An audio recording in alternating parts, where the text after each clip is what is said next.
Good afternoon and welcome. My name is Bob Woods, 401k National Sales Director with Mutual of Omaha. I'd like to thank everybody for joining the session today and spending a couple of minutes with us.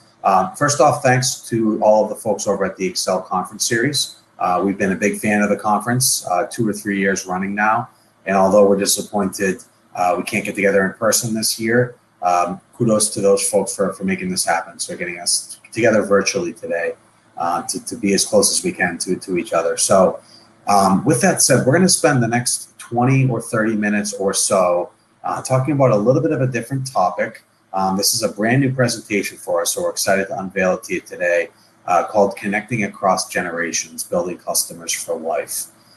So we'll go through a couple of key points today regarding that subject matter. We'll save any questions to the end.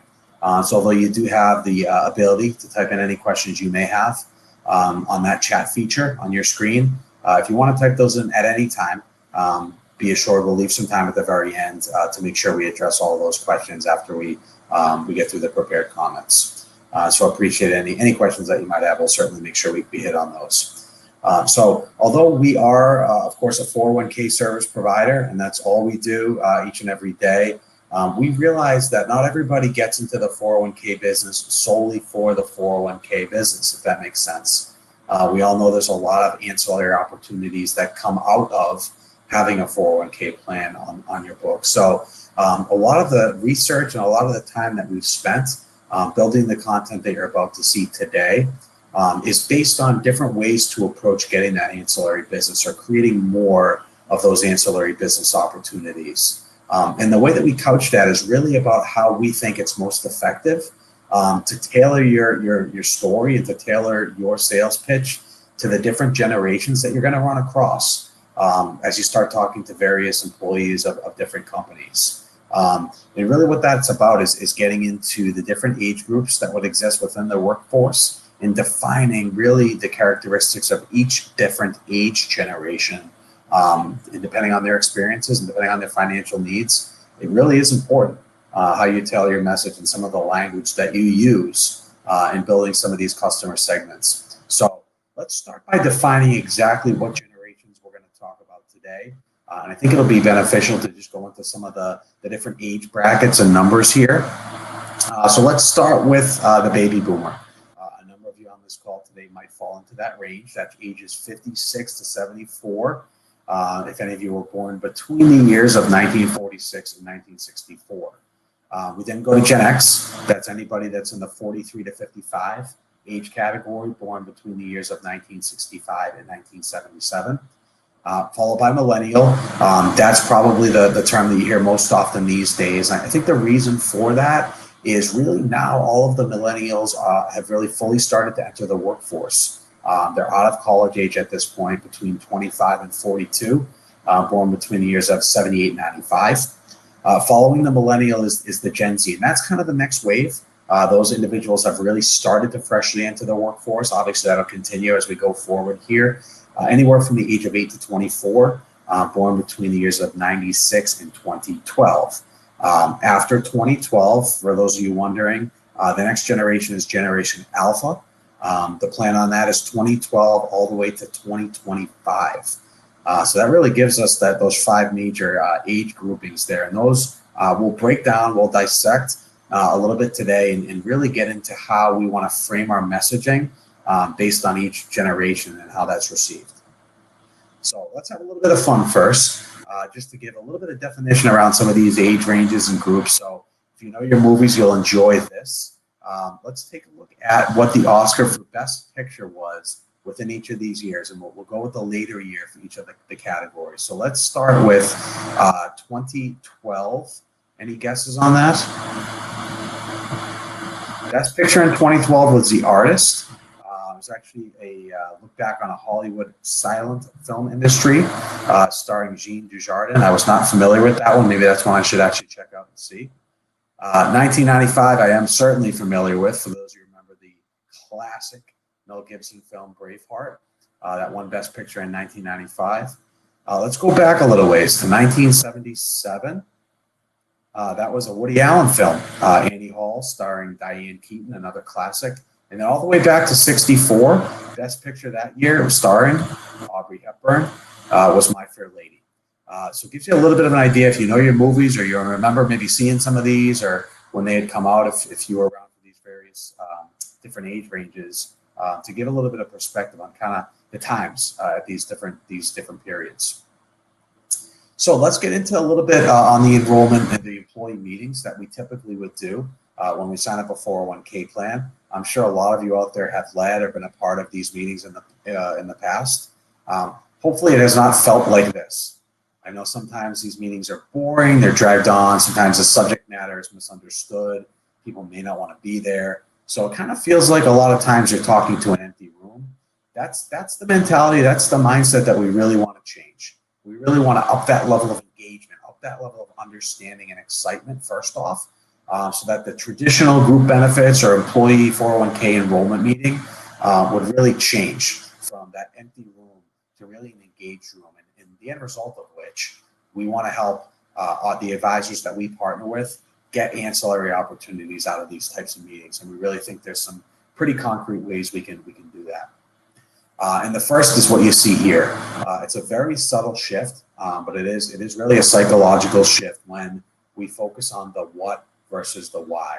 And I'll explain what I mean by that. In your standard enrollment meetings, historically as an industry, I think we've done a very good job of educating individuals on why it's an important idea to put money away for retirement, on why it's a good idea for you to start saving now.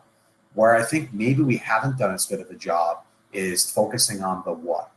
So instead of really just focusing on why you should be saving for retirement, the subtle shift that we can really get going in the brain when we go to the what is forget about the why for a minute. Let's first start with what you want your retirement to look like. Where do you want to live? What do you want to do? Where do you want to go? What do you want to buy? That mindset, once we start thinking about what we need to save for and what we want our life to look like, the why will come. And that financial psychology behind that is something we spent a lot of time on, and how we structure our participant engagement workshops, and really how we feel we can partner best with all of you on this call to go after some of that ancillary business. And to prove it, we've done a lot of dial testing on this. So we've went in to some various enrollment meetings that we've done, either traditional or our new format, which is more higher on the employee engagement side. And we literally asked the participants in that meeting to use that dial. So on a scale of 1 to 100 throughout the course of the presentation, how engaged are you? What's really grabbing you? Is it a 10? Are you not grabbed at all? Or is it a 90? Are you really kind of feeling what the speaker's saying right now? So we actually went into some various enrollment meetings and engagement workshops, and we performed this dial testing. And these were the two focus groups. So I'll share some examples with you here in a minute. The traditional old school enrollment presentation versus the new school engagement first workshop.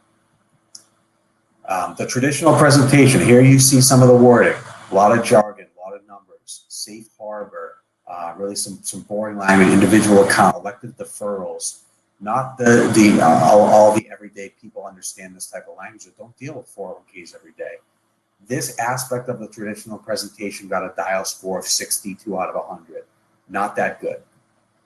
One of the gals in the meeting actually had shared her feedback that she really didn't understand. Why am I doing this? What's the S&P 500? Too much jargon. So you see kind of some of the feedback that relates to that low dial testing score, and some of the feedback that we saw there supports that. It was really just a little bit too confusing. So we moved to the what versus the why, and we transitioned into that engagement first workshop. The messaging here, the end result is exactly the same. It's still talking about the safe harbor match, but what do you notice here? We got rid of words like safe harbor. We got rid of words like elective deferral. We simplified the numbers into dollars, into cents, so that it's a little bit easier to understand and for employees to really get what they're putting their money into. And look, the dial testing score jumps significantly, right, from a 62 to an 82% out of 100. So this really illustrates sort of the point here, which is where we see some of the feedback on the engagement first side really back that up. This isn't as intimidating or scary. I feel like I could explain where I'm putting my money. I've not always been told you need one, not why. So a lot of this backs that up. And the funny part is, we all know, is it's really the same content. It's just framed up in a little bit of a different way. But the end result is very different. We had low level of engagement, way number one, versus way number 2, where that level of engagement really gets dialed up quite a bit. We believe there's a very specific way for this to happen. So getting the engagement levels up is one thing, but actually putting pen to paper and getting people to sign up for the 401k plan, maybe increase their existing deferrals, maybe up it to take advantage of the match. How does that happen? The engagement step is first. Meeting with the financial professional really is next, and that is crucial. In these engagement workshops that we've done, we've seen a 65% increase in participants wanting to sit down one-on-one with you, with their financial professional. What we find is a lot of times, some individuals within these companies, you're the only financial professional they have access to. So not only are they going to want to talk about what they just heard about, which is how to get signed up for the 401k plan and put their money away for retirement, but also maybe some of their other financial needs. Maybe some financial needs that a family member or a spouse might have, whether that's wealth management or insurance needs, or maybe a C-suite individual needs to talk to you about buy, sell, or key man insurance. All of these things we would classify under that ancillary business opportunity that we really need to be driven in these one-on-one engagements between the employee base and the financial professional representing the plan. So let's jump into a little bit on the conversational side of it. I know a lot of this can feel like it's one-sided at times, where we're trying to explain some of the nuances of the 401k plan. And if the other side of the table doesn't understand what we're saying, it can truly turn into a one-sided conversation. So we'd like to offer some various recipes on how we think we can improve that. And here's where we start. We're going to go right back to those age brackets or those generational buckets that we described before. And a lot of this goes back to experiences, life experiences, right? So the life experience that a Gen Z individual has had throughout their life, which have helped shape how they view finances, are very different than that of what a baby boomer has seen in their lifetime. And we took a couple of major events here that have financial impacts, of course, and otherwise, that some of the different generations have seen in their lifetime. So just to give you a couple of examples here. Baby boomers at this point, they've seen it all, right? From World War II all the way up to where we're at now with COVID-19. If you go up a little bit to the Gen X, they weren't around for World War II, maybe a little bit young for the Vietnam War, but prime time age for remembering the dot-com bust, the late 80s recession. Millennials were right around college age when 9/11 came out, or just getting into the workforce when 9/11 happened. So that's a very fresh memory in their mind as far as how they shape their personal finance views. Gen Z, a little bit younger, probably too young for 9/11, maybe a little bit young for the 08 recession, but seeing now the impact of COVID really being, starting to enter the workforce now in unprecedented times.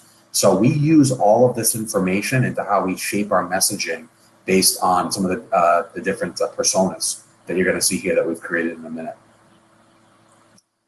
Regardless of the generation that you fall into, or that your clients fall into, financial matters are still the leading cause of stress across most generations. Now, the factors that lead to that stress or that lead to that financial concern are a little bit different, but all fall under the same umbrella. So take a look at a few of the examples here. Millennials still struggling with that student loan debt, still recently going into the workforce and being burdened by that. Gen X, getting ready to get towards retirement, not having an account, not having money put away to actually do that. And then finally, the baby boomers, maybe actually above retirement age already, and are not confident they're going to be able to retire when they want to. So let's get into some of the personas. And this is really when we start thinking about how we structure our wording and our conversations to each of the different generations. So let's look at the millennial first, their goals. Still building their savings, still paying off student loan debt, don't feel qualified necessarily, and still have a lot of time to work before they can think about retirement. So more beneficial to structure your questions here around short-term goals. Let's create a 5-year plan. Let's start talking about saving for emergencies. Maybe starting a family. Have you thought about insurance needs yet? Different approach than somebody that we'll see here in a minute that might fall into the baby boomer bucket. Some of the numbers, demographics, again, age 25 to 42. Big population size here, about 80 million. A lot of buying power, 3.1 trillion, a lot higher than you might have guessed on that. So certainly a lot of money to invest, but maybe not knowing how to do so just yet. And you see here, still living paycheck to paycheck in a lot of cases, late bills, finding it difficult to meet expenses every month, student loans, credit card debt, their number one goal, millennials, is to increase their income. So keeping that in mind while trying to have the saving for retirement conversation can be difficult, but at least knowing that prior to going into the conversation can be a crucial talking point. Let's talk a little bit about Gen X. Certainly closer to retirement age at this point. So it's certainly important to talk about short-term goals as it relates to retirement, but probably more important to look at the long-term at this point. If you live 25, 30 years in retirement, what are some future expenses that you worry about? What keeps you up at night? What protection do you have? Do you have a legacy that you want to pass on to your loved ones? What do you want to do in retirement? It's really time to start thinking about those things directly, as opposed to the millennial we just talked about, which that stuff's probably not even entering the equation at this point in their life. Some of the demographics here, again, ages 43 to 55, so creeping right up against that retirement age. A little bit smaller on the population size, about 52 million or so, a little less on the buying power size. But this is the key with Gen X. Most Gen Xers have now reached the point where they're looking at balancing caring for their children and caring for their parents. Their children maybe aren't yet aged to be out of the house, so they're still falling under their roof and under their care. And their parents, other end of the spectrum, are getting a little bit older, maybe require a little bit more care, maybe a full-time caregiver. So these are very important things to take into consideration, where they may have money saved for retirement, maybe not as much as they'd like because they're spending a little bit more on caring for their parents and then thinking about themselves. This is me in 20 years. I don't want to have my kids have to worry about this type of care. So maybe becoming more financially secure so that they can avoid that within their own lifetime. And then finally, on the baby boomer side, this is the crucial one, right? Because this is that age group where they may already be at retirement age and not able to retire yet, simply because they don't have the funds or the security in their own minds to do so. So financial stability is very crucial at this point, and asking the long-term questions, right? What do you want your retirement to look like? What are your concerns on protecting your retirement assets? Have you reevaluated your life insurance options lately? What about things like long-term care? So we start talking about the ancillary side a little bit differently as well. You'll see here, so 56 to 74, so the majority of which are technically in retirement age. The population size about 70 million and 2.4 trillion on the buying power. You'll see here, number one goal I just mentioned, becoming financially secure. There's healthcare cost concerns. About half are concerned they're not going to be able to retire on time or when they want to. And healthcare costs are a major contributor to that. So we talk about long-term care, we talk about insurance, we talk about Medicare. So these are things that really impact their mindset and really figuring out their timeline. If I can't retire today, what do I need to do tomorrow to ensure that I'll be able to retire in 5 years? Definitely some ways we would want to structure that conversation. So understanding the individual perspectives as we kind of bring things around the final turn here, it's really about speaking each generational bucket's language as you talk to them. And you see here savers versus investors. So it's very important as we start talking about the jargon that we use, and 401k plans or retirement plans technically are investors. It's important that our investments. It's important that folks understand that. And a lot of them are doing this for the first time, right? 65% being in a 401k is the first time they've ever invested any money. So the majority is there, and to make sure they understand exactly where they're putting the money, what that means. They need you to do it, right? So this is where the rubber meets the road. Their confidence level doubles when they have the help of somebody like yourself, of a confident financial professional that can come in and increase that confidence level. And that relates to higher assets in the plan, higher elective deferral rates, higher contributions, higher participation, raising the assets in the plan. And it's the right thing to do so that all plan sponsors' employees can retire comfortably and on time. We talked about the ancillary side of things one last time. We mentioned long-term care. We didn't even talk about disability insurance. We talked about wealth management. These are all things that, depending on the age demographic, that you're going to want to adjust or address in different ways, right? That millennial bucket, probably talking about life insurance for the first time, as opposed to the other side of things, that baby boomer bucket where they may be insured, maybe they need to reevaluate that. Maybe they need to talk about long-term or disability insurance that they may not have talked about prior to this point in their life. So really, we look at a 5-step process. This is how to engage. Number one, finding common ground. I can't tell you how many financial professionals we've seen in the past not embark on the second bubble here, which is listen to understand, not to respond. It's crucial because that bleeds into the third, right? Is listening to understand and using that to customize your response that specifically addresses each individual's concerns. Then we can deliver solutions. And the last one might seem intuitive, but keeping it positive. This is scary to a lot of individuals planning for retirement, especially if you don't have anything to plan with. So keeping it positive is huge. The second we turn to negative here is when people throw up their arms, say, you know what, this is why I don't do this. I don't understand it. I'm not putting my money in, and walk away. If we can keep that messaging positive, that does a world of difference to getting folks engaged and understand exactly what we're talking about. So you see here some of the key employee concerns that we're going to want to address, taking precedence over time. These are all things we've kind of talked about already. Financial security. Millennials might be looking more at the student loan debt, not making enough money yet, still kind of riding up that career ladder. Maybe a home purchase is part of their future, starting a family, versus medical expense concerns for the baby boomers or caring for parents like the Gen Xers we talked about. These are 5 topics that can easily go down a road we don't want to go down. So if you look at some of the areas that will probably come up in all of these conversations that cause the most confusion, here you see it: tax-related questions, investing, profit sharing, rollovers, all terms that people hear and the eyes kind of glaze over, right? So how do we solve for that? Let's break down the walls of jargon, right? Instead of saying asset allocation, try mix of investments. Instead of saying Roth deferral, after-tax contribution, participant, employee, you kind of get the picture. These are just a few examples, but we don't want to underestimate the power of words here, where a couple of slight subtle shifts can really make a world of difference in helping folks understand and become more comfortable.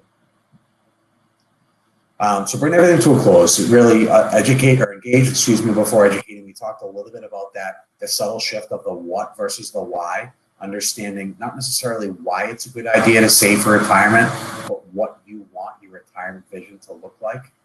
Understanding financial perspectives, and that all goes back to the generational gaps, right? Financial views are molded by what we've seen in our lifetimes. So huge financial events that have occurred, understanding who might have perspective to that and who may not. And then utilizing these first 2 aspects to really speak each generation's language. And we talked about different concerns that each might have, taking out the jargon, and really how to help make your messaging a little bit more comfortable, a little bit more better to ease into and ease of understanding. So from a Mutual of Omaha perspective, I mentioned at the start, we are a 401k provider. I realized we didn't get into any of what it is that we do, our product, our services, our solution at all, and that was intentional. We really wanted to spend today's time giving you a true value add message. So hopefully it was time well spent. Hopefully you got a few good takeaways. And I know we're probably already partnered up with a number of you that are on the call today. For the folks that are on that we haven't had the opportunity to meet or to work with yet, we certainly would like to, no matter where you're at in the country. As you can see here, we do have regional sales directors out there waiting for your call. Of course, anytime any of this information can be retrieved from our website, which is getretirementright.com, or you can always call our sales desk, which you see the number here, 877-401-7253. So at this point, we're coming right up against our time. I would like to just go and see if we have any questions.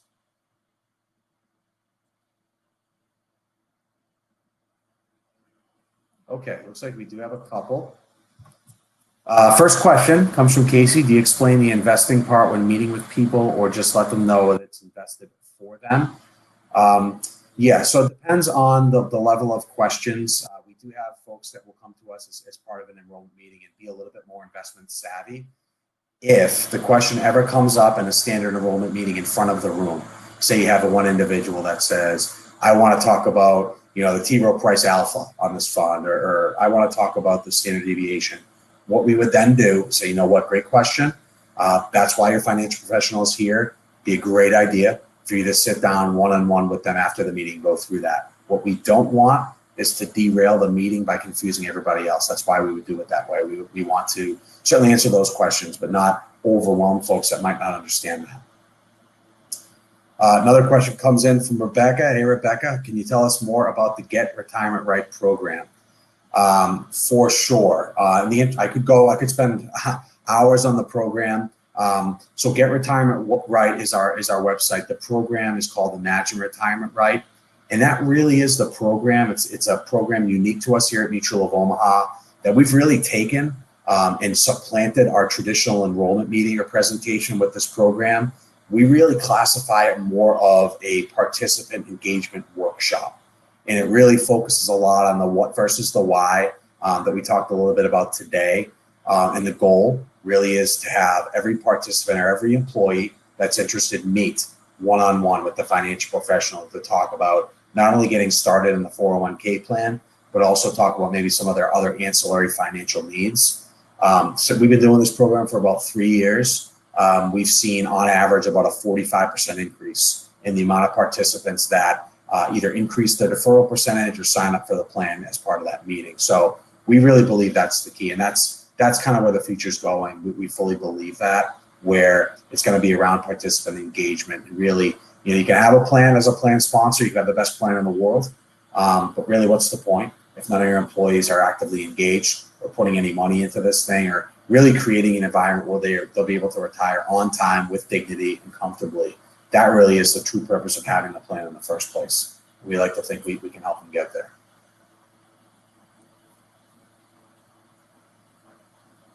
Not seeing any other questions for now.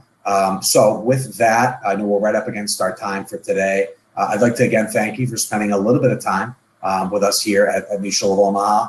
And again, if you want any more information or you'd like to ask us more about this program, we'd love to do it. Please visit our website, which is getretirementright.com, or call our sales desk at 877-401-7253. It's been nice spending a few minutes with you. Thank you very much, and look forward to talking to all of you very soon.